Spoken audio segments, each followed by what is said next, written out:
तो नमस्कार, एक बार फिर से आपका स्वागत है आपके अपने यूट्यूब चैनल पर। और दोस्तों, रोज़ की भांति आज फिर से हम लोग आ चुके हैं यूपी स्पेशल का बहुत ही ज़्यादा इंपॉर्टेंट टॉपिक लेके। और कल जैसा कि मैंने बताया था आपको वीडियो में बुंदेलखंड के बारे में, रोहिलखंड के बारे में, बघेलखंड के बारे में, तो आज वो मैं जो है मैप पे दिखा दूंगा और कौन कौन से कितने कितने ज़िले पड़ते हैं यूपी के उस क्षेत्र से संबंधित, वो भी सारा सारा बता दूंगा। तो बिल्कुल निश्चिंत रहिए और वीडियो को जो है शुरुआत से लेके एंड तक देखिएगा। छोटी सी वीडियो होगी लेकिन काफ़ी इंपॉर्टेंट होगी, बहुत अच्छे अच्छे पॉइंट होंगे। और दोस्तों, कोई किसी को भी ये वाली बुक लेनी है तो इसका नाम है उत्तर प्रदेश सामान्य ज्ञान कैप्सूल नाम से, यूथ पब्लिकेशन ये है। तो चलिए अब शुरू करते हैं। ठीक है, सबसे पहले तो मैंने जैसा कि हमेशा कहता हूँ वैसे ही फिर से आपको कहना है, फिर से मेरा कहना है कि आप एक मैप लेंगे 40-50 रुपये का, उत्तर प्रदेश स्पेशल का यानी कि यूपी का मैप लेंगे, वो जहाँ पे भी आप स्टडी करते हैं वहाँ पे चिपका लेंगे। ओके, चलिए अब फिलहाल तो नीचे चलते हैं। तो आज पहले वो क्षेत्र सारे सारे बता दे रहा हूँ दोस्तों। ये जो है मैप मुझे जो है एक फ़ोटो में मिला, लेकिन ये लिखा नहीं हुआ था। जो मैंने लिख रखा है ना, ये कहीं पे लिखा नहीं हुआ था, तो ये मैंने खुद ही लिखा है। ये जैसे कि पूर्वांचल हुआ, अवध हो गया, रोहिलखंड हो गया, दोआब क्षेत्र हो गया, बुंदेलखंड हो गया, बघेलखंड हो गया, ये लिखा नहीं था। ये मैंने खुद से ही एडिटिंग की है और खुद से लिखा है। काफ़ी ज़्यादा मेहनत लगी है इस चीज़ में। ओके, तो चलिए अब शुरू करते हैं फिलहाल तो सबसे पहले एक बार आप जो है अपने मन में थोड़ा सा ये अगर देखने की कोशिश करें कि ये थोड़ा सा मन में देखें कि रोहिलखंड का क्षेत्र किधर साइड पड़ता है। दोआब क्षेत्र आप जानते हैं, दोआब मतलब दोआब आप जानते हैं क्या होता है, ये जहाँ से गंगा यमुना जो है बहती है इस डायरेक्शन से। ओके, चलिए इसके साथ साथ दोस्तों, ये अवध हो गया। अवध मतलब ये वाला एरिया। पूर्वांचल जो है इधर साइड, पूर्वांचल मतलब बोले तो ऐसे मान लो गोरखपुर वगैरह, ये सब मिर्ज़ापुर, सोनभद्र, ये सारे सारे। ठीक, और बघेलखंड दोस्तों ये हो गया। तो इतने जो हैं हमारे ये पढ़ते हैं, याद रखना। ओके, और बुंदेलखंड तो काफ़ी ज़्यादा इंपॉर्टेंट है। चलिए अब आगे जो है पहले एक बार सारे सारे आप देख लीजिएगा, इसको बढ़िया तरीके से 2-3 बार जो है लिख लीजिएगा। आगे मैं कुछ और बताने वाला हूँ वो भी समझिए। इसके बाद ये करने के बाद मैंने क्या किया, मेरे पास जो स्टिकी नोट्स हैं उन पर मैंने लिख के कितने कितने ज़िले आते हैं तो वो भी मैंने चिपकाया है अपना। देखिए ये मैंने अपनी दीवार पर चिपकाया हुआ है जहाँ पर मैं अभी ये पढ़ रहा हूँ और जहाँ से ये वीडियो मैं आपके लिए बना रहा हूँ। तो देखिए बुंदेलखंड में सबसे पहले आपको याद रखना है कितनी कितनी संख्या में जो है उत्तर प्रदेश के ज़िले हैं। बुंदेलखंड क्षेत्र में उत्तर प्रदेश के 7 ज़िले आते हैं। रोहिलखंड क्षेत्र में उत्तर प्रदेश के 8 ज़िले आते हैं और बघेलखंड में दोस्तों 2 ज़िले आते हैं। तो ये आपको जो है याद रखना पड़ेगा। ठीक है, तो अब देखिए ये हम लोग याद भी कैसे करेंगे, याद रखना क्या पड़ेगा, जब तक मैं हूँ तब तक टेंशन लेने का नहीं है। देखिए बुंदेलखंड, अच्छा बुंदेलखंड में 7 आते हैं, कैसे याद रहेगा।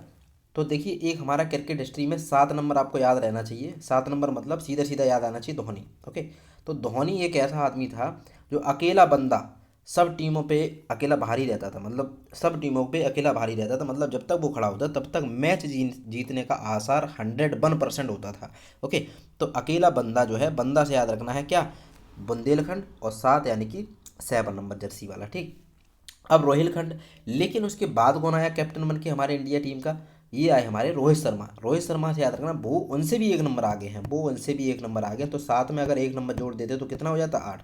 तो रोहिलखंड में कितने पढ़ते हैं दोस्तों, 8। और बघेलखंड में दोस्तों देखिए कितने पढ़ते हैं, बघेलखंड में पढ़ते हैं 2, केवल बघेलखंड में 2।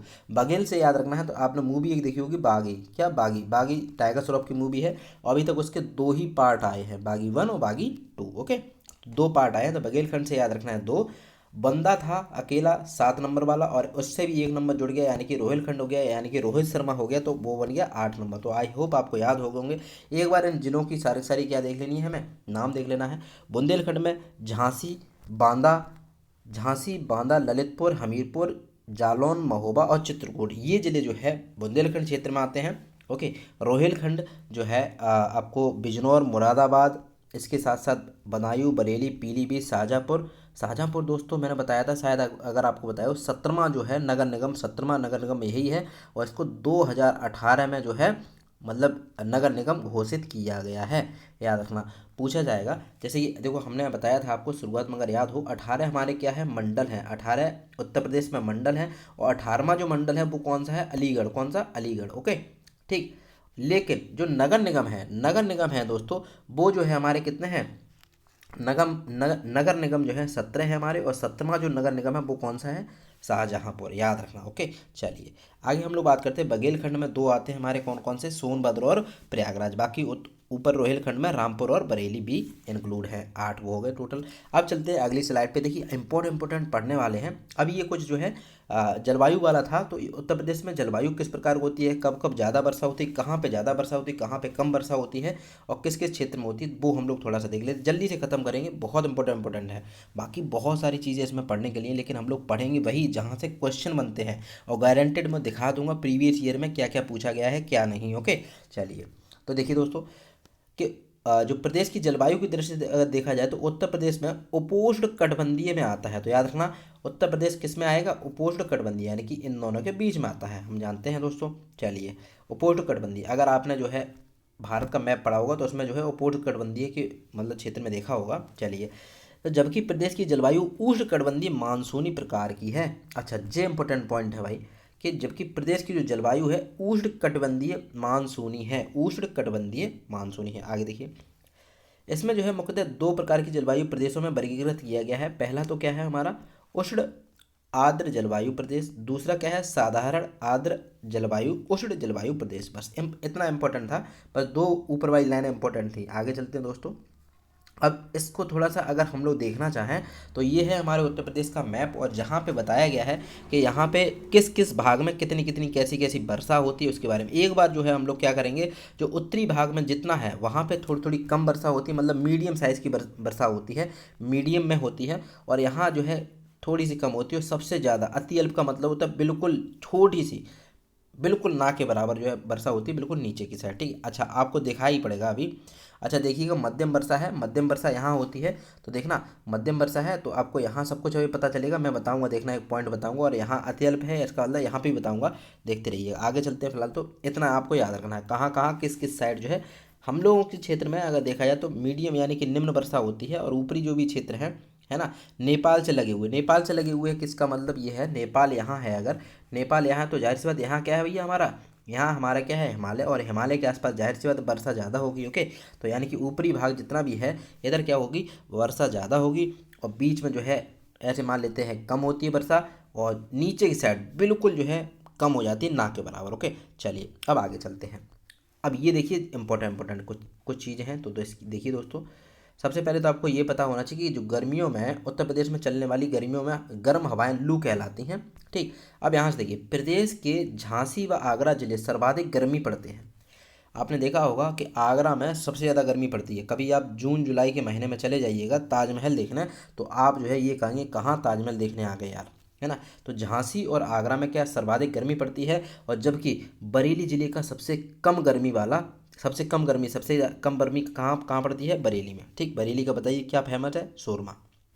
ओके चलिए, तो सबसे ज़्यादा आगरा और झांसी में गर्मी पड़ती है, इसके साथ साथ जो है बरेली में बिल्कुल ना के बराबर पड़ती है। आगे देखिए क्या इंपॉर्टेंट, पहले मैं ये सारे सारे पढ़ता हूँ, उसके बाद ये मैं वैसा करके वही चीज़ आपके लिए लेके आता हूँ कि आपकी नज़र केवल उसी चीज़ों पर जाए। अब देखिए कुछ और इम्पोर्टेंट है कि प्रदेश के वर्षा ऋतु जून के अंतिम सप्ताह, याद रखना, पूछा जाएगा कि दोस्तों प्रदेश में वर्षा जो है कौन से महीने में आती है। तो आपको याद रखना, जून के अंतिम सप्ताह से प्रारंभ होकर सितंबर के अंतिम सप्ताह तक रहती है। उत्तर प्रदेश का अधिकांश वर्षा, जे इंपॉर्टेंट, सबसे इंपॉर्टेंट, ऐसे अगर मैं कहूँ कि मोस्ट इंपॉर्टेंट, अगर मैं डबल स्टार लगा भी दूँ तब भी कोई गलत नहीं होगा, उत्तर प्रदेश की अधिकतम यानी कि अधिकांश वर्षा जो है दक्षिण पश्चिम मानसून से होती है। किससे, दक्षिण पश्चिम मानसून से, याद रखना दक्षिण पश्चिम मानसून से होती है। और प्रदेश की कुल वर्षा, कुल वार्षिक वर्षा का 83% भाग मानसूनी वर्षा से ही प्राप्त होता है।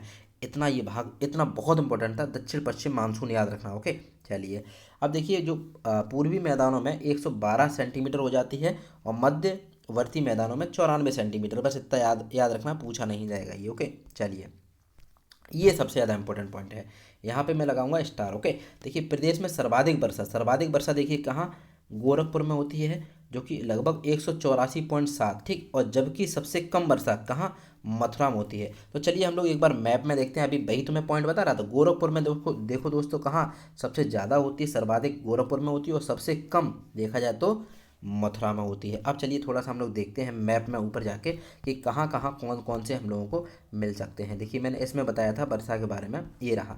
ठीक, देखिए दोस्तों, गोरखपुर जो है हमारा, गोरखपुर लगभग इस एरिया में पड़ता है, ऐसे इस एरिया में। तो जाहिर सी बात यहाँ मध्यम वर्षा है, यानी कि सबसे ज़्यादा वर्षा यहीं है। यहाँ इस साइड पड़ता है लगभग लगभग हमारा क्या, यहीं आगरा पड़ता है, तो इसी के आसपास क्या पड़ता है हमारा, मथुरा। मथुरा में सबसे ज़्यादा कम होती है, याद रखना, ठीक, इसीलिए मैं बता रहा था ये कारण होता है वहाँ पे। ओके, चलिए आगे चलिए दोस्तों। तो कन्हैया जी जहाँ पैदा हुए वहाँ पे जो है कम वर्षा होती है, याद रखना। ओके, चलिए आगे देखते हैं, ये वाला पॉइंट आ गया दोस्तों।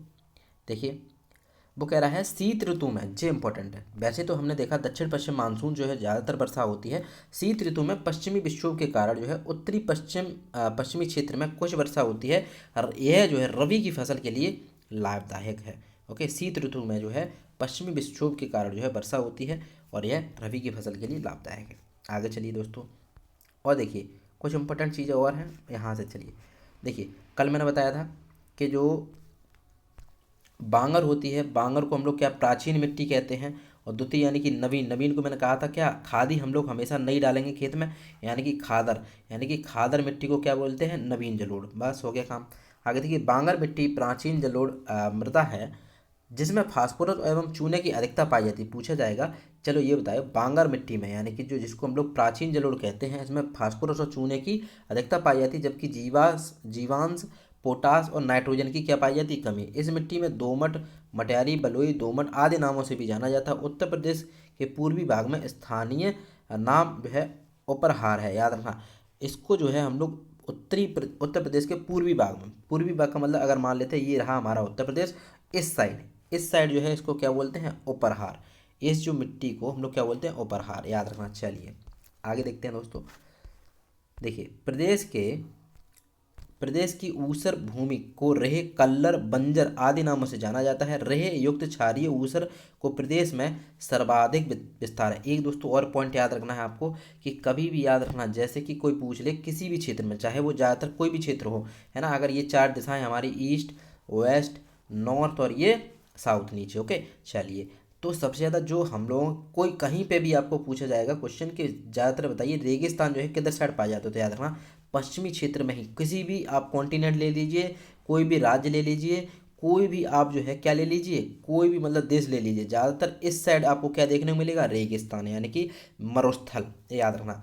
तो आपसे कोई भी पूछता है बताइए किस साइड पाया जाता है, तो पश्चिमी साइड में क्या पाया जाता है, हमेशा रेगिस्तान। किसी भी उसमें देख लीजिएगा आप, चाहे यूरोप हुआ, चाहे भारत हुआ, किस साइड भी देख लीजिएगा, ठीक। चलिए आगे देखते हैं दोस्तों, यहाँ पे आते हैं। देखिए क्या कह रहा है कि मरुस्थलीय मृदा प्रदेश के कुछ पश्चिमी भागों में, जैसे कि मरुस्थलीय मृदा मतलब जैसे कि अभी जस्ट मैंने बताया पश्चिम भागों में, बताया जस्ट पश्चिम भागों में ही तो है इस साइड। तो देखो मथुरा और आगरा, अलीगढ़, इनमें क्या पाया जाता है, रेगिस्तान जैसी मिट्टी पाई जाती है। आपको पता होगा कि मृदा अपरदन के कारण निर्मित हुई है। आगे देखिए, बुंदेलखंडी क्षेत्र, बुंदेलखंड से याद आया, बंदा, बंदा से सात। ओके, चलिए ठीक। और बुंदेलखंडी मृदा प्रदेश के दक्षिणी पठारी भागों में पाई जाती है, ठीक। काली मिट्टी, अब देखिए इस क्षेत्र में पाई जाने वाली काली मिट्टी को कपास या रेगुर के नाम से भी जाने जाते हैं, और वैसे भी काली मिट्टी को कपासी मिट्टी भी बोलते हैं, याद रखना। ओके, इस मिट्टी का विस्तार याद रखना, काली मिट्टी उत्तर प्रदेश में कौन कौन से जिले में पाई जाती है, ये इंपॉर्टेंट है। काली मिट्टी का विस्तार देखिए झांसी में है, ललितपुर में है। ललितपुर से याद आया, ललितपुर जो है केवल एक एक ही उससे टच होता है, झांसी से, और तीन तरफ से मध्य प्रदेश से घिरा हुआ है, और हमीरपुर, ये तीन जिलों में क्या पाई जाती है, काली मिट्टी यानी कि ब्लैक सॉइल, जिसको हम लोग क्या कपासी मिट्टी भी बोल देते हैं, याद रखना। ओके, चलिए आगे चलते हैं दोस्तों। लाल मिट्टी जो है उत्तर प्रदेश की, ये भी बहुत इंपॉर्टेंट, लाल मिट्टी जो है उत्तर प्रदेश के मिर्जापुर में, सोनभद्र जिलों में पाई जाती है। इस मिट्टी का निर्माण बालूमय लाल शैलों के अपक्षयन से हुआ है। इसमें जीवाश्म तथा चूना, फास्फोरस एवं नाइट्रोजन की कमी पाई जाती है। तो सीधा सीधा पूछा जाएगा, लाल मिट्टी में किसकी किसकी कमी, फास्फोरस की, नाइट्रोजन की कमी पाई जाती है। यह मिट्टी जो है गेहूं और चना और दाल के लिए जो है बहुत ज़्यादा इम्पोर्टेंट है, ऐसा मान लीजिए। चलिए आगे चलते हैं दोस्तों, इसमें और कुछ नहीं है, इधर देखिए। अब ये देखिए, ये सबसे इम्पोर्टेंट है अगर मैं देखूँ तो, प्रदेश का इटावा जिला, याद रखना, ठीक। प्राकृतिक प्राकृतिक याद रखना, प्राकृतिक अवनालिका अपरदन से सर्वाधिक प्रभावित है। सबसे ज़्यादा इम्पोर्टेंट यही है, क्योंकि यहाँ से देखिए एक जो है हमारा इटावा हो गया। इटावा जो है इम्पोर्टेंट इसलिए है क्योंकि इसके आसपास क्या पाया जाता है, बीहड़। बीहड़ इसीलिए पाया जाता है इसके आसपास क्योंकि भैया अवनालिका अपरदन से मतलब सर्वाधिक प्रभावित है, तो इस तभी तो बीहड़ पाए जाते हैं इसके आसपास, ठीक है। जब आप जो है बीहड़ उधर देखते हैं तो वहाँ पे आपको देखने को मिलेगा, ठीक, आगे देखिए दोस्तों, अब कुछ इंपॉर्टेंट चीज़ें और हैं वो भी थोड़ा सा देख लेते हैं। खादर को नवीन जलोढ़ कहते हैं, बता चुका हूँ मैं। इसी को हम लोग कछारी भी कहते हैं, दोमट मिट्टी भी, सिल्ट बलुआ भी कहते हैं। बांगर पुरानी जलोढ़, उपरहार मिट्टी पे बताया था अभी, बांगर को उपरहार कहते हैं। किधर साइड? पूर्वी साइड है ना। चलिए, दोमट, बटियाली, बलुई, दोमट कहते हैं। ऊसर को देखो हम जानते हैं रेव, बंजर और कल्लर भी कहा जाता है। ओके, और बलुई मिट्टी को दोस्तों भूड़ कहा जाता है।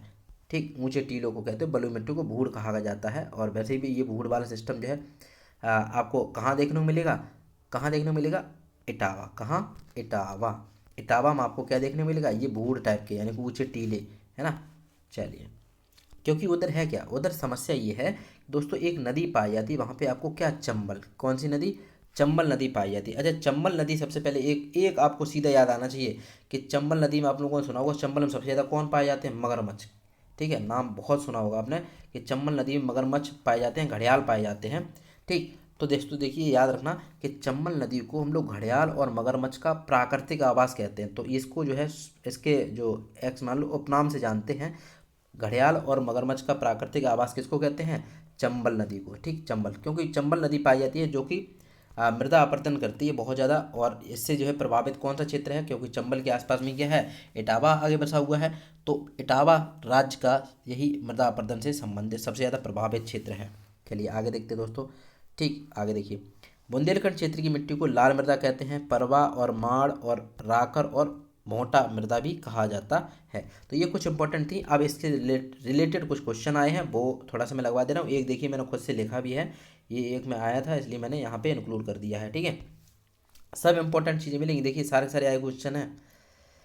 किस मिट्टी को बुंदेलखंड क्षेत्र में सर्वाधिक प्रमुखता है? तो अभी जो हमने बात करी, बुंदेलखंड में सबसे ज़्यादा काली यानी कि कपासी मिट्टी पाई जाती है। ओके, चलिए, उत्तर प्रदेश के भावर क्षेत्र में किस प्रकार की मृदा पाई जाती है? अच्छा, भावर में कल याद कीजिए, उस दिन मैंने भावर में बताया था, भावर क्षेत्र में क्या पाए जाते हैं? ऐसा मैंने कहा था, एक ऐसा मैदान जहाँ पे बहुत सारे क्या, ऐसे एक वीडियो में बताया था मैंने, परसों परसों वाली वीडियो में, कि ऐसा जो मैदान जहाँ पे बहुत सारे कंकड़ पत्थर पाए जाते हैं उसको क्या बोलते हैं? भावर क्षेत्र कहा जाता है। ठीक है, तो भावर क्षेत्र में किस प्रकार की मिट्टी पाई जाती है दोस्तों? कंकरीली और पथरीली। आगे देखिए, लाल मिट्टी वाले कौन कौन से, अभी जस्ट मैंने बताया, मिर्ज़ापुर और झांसी। झांसी में हालांकि क्या भी पाया जाता है दोस्तों? झांसी में मैंने एक वीडियो में बताया भी है, झांसी में काली मिट्टी भी पाई जाती है। ठीक, आगे देखिए, चलिए, लवण प्रभावित मृदाएं मुख्यतः उत्तर प्रदेश के किन मंडलों में पाई जाती है? तो देखिए दोस्तों, लवण का मतलब ही हो गया सीधा सीधा। अच्छा, 3 जिले मैंने बताए थे, कौन कौन सा? एक आपका आगरा हो गया, ठीक है, दूसरा आपका मथुरा हो गया, और तीसरा आपका दोस्तों क्या? तीसरा आपका अलीगढ़। ठीक, 3 ऐसे जिले हैं जिनमें जो है लवण युक्त। लवण युक्त का मतलब सीधे सीधे शब्दों में वो कहना चाह रहा है रेगिस्तान वाली मिट्टी। ओके, चलिए, ओके, चलिए आगे देखते हैं। उत्तर प्रदेश के सस्य जलवायु क्षेत्रों की संख्या, इंपॉर्टेंट, बहुत वेरी वेरी इंपॉर्टेंट ये दोनों क्वेश्चन है, इसलिए मैंने यहाँ पे लिखे हैं। और ये भी नीचे वाला जो मैंने पेन से लिखा है वो भी बहुत इंपॉर्टेंट है। क्या? उत्तर प्रदेश में सस्य जलवायु क्षेत्र, सस्य जलवायु क्षेत्र कितने हैं? 9। कितने? 9। ठीक, और दूसरों दोस्तों, कुल कृषि पारिस्थितिकी क्षेत्र कितने हैं? 20। इंपॉर्टेंट है दोनों। सस्य जलवायु आए तो कितना बताना है आपको? 9।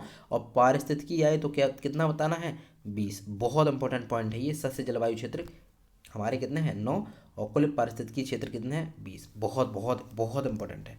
ठीक, इसलिए मैंने ये लिखा है, कई बार जो है पूछा जा चुका है। तो दोस्तों ये थी आज की वीडियो, और कहीं ना कहीं आपको बहुत ज़्यादा समझ में आया होगा। और आई होप, जैसे आज मैंने ये सारी चीज़ें लिखी हैं, खुद ही इतनी मेहनत की है, और इतनी सारी चीज़ें जो है आप भी अपने पास स्टिकी नोट, मैंने कहा था स्टिकी नोट्स ले लीजिए, एक यूपी का मैप ले लीजिए, ऐसा ऐसा, ओके, मतलब निकलवा लीजिएगा, रंगीन आता है बढ़िया तरीके से, 40-50 रुपये का मिल जाएगा, बढ़िया तरीके से रख लीजिए, फिर देखिए कितना मज़ा आएगा। ठीक है, चलिए दोस्तों, फिलहाल तो आप आज्ञा दीजिए, तब तक के लिए प्रणाम, नमस्कार, जय हिंद, जय Bharat, thank you so much.